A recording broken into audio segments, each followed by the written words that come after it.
અંકલેશ્વરના આરોગ્ય વિભાગ દ્વારા મતદાન મથકો પર પ્રાથમિક સારવાર કીટ તૈયાર કરવામાં આવી રહી છે।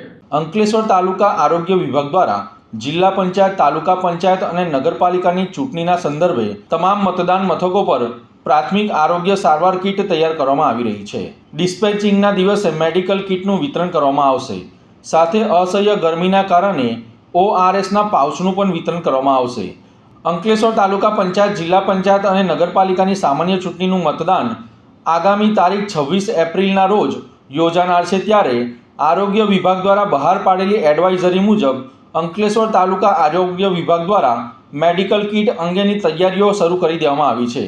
અંકલેશ્વર તાલુકા આરોગ્ય વિભાગના અધિકારી ડૉક્ટર સુશાંત કઠોરવાલાની દેખરેખ હેઠળ આરોગ્ય કર્મચારીઓ દ્વારા પ્રાથમિક સારવાર કીટ તૈયાર કરવામાં આવી રહી છે। આ કીટ તાલુકા, જિલ્લા પંચાયત અને નગરપાલિકાના તમામ મતદાન મથકો ઉપર આપવામાં આવશે।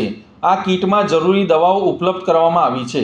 તારીખ 25મી એપ્રિલના રોજ ચૂંટણી સામગ્રીના વિતરણની સાથે આ મેડિકલ કીટનું પણ વિતરણ કરવામાં આવશે।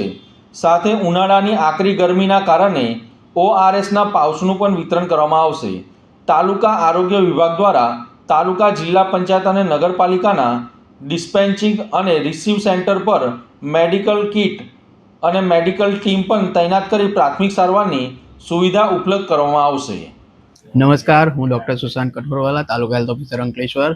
આગામી સમયમાં તાલુકા પંચાયત, જિલ્લા પંચાયત અને નગરપાલિકા સામાન્ય ચૂંટણી 2026 અંતર્ગત આરોગ્ય વિભાગ દ્વારા એક એડવાઇઝરી બહાર પાડવામાં આવેલ છે। એ મુજબ તમામ મતદાન મથક પર આપણે આરોગ્યની પ્રાથમિક સારવાર કીટ, જેમાં આપણે પેટમાં દુખાવો, ઉલટી, ઝાડા તેમજ હાલની પરિસ્થિતિમાં ઉનાળાની અસહ્ય ગરમી હોવાને કારણે ORSના પાઉચ પણ આપણે સપ્લાય કરવાના છે। આ કીટ તમામ મતદાન મથક પર આપવામાં આવશે। આ ઉપરાંત નગરપાલિકા અને તાલુકા પંચાયત, જિલ્લા પંચાયતના ચૂંટણી અંગે જે પણ સ્તર આપણા ડિસ્પેચિંગ અને રિસીવિંગ સેન્ટર છે, ત્યાં આપણી મેડિકલ ટીમ 24 કલાક માટે આપણે તૈનાત કરવામાં આવેલ છે।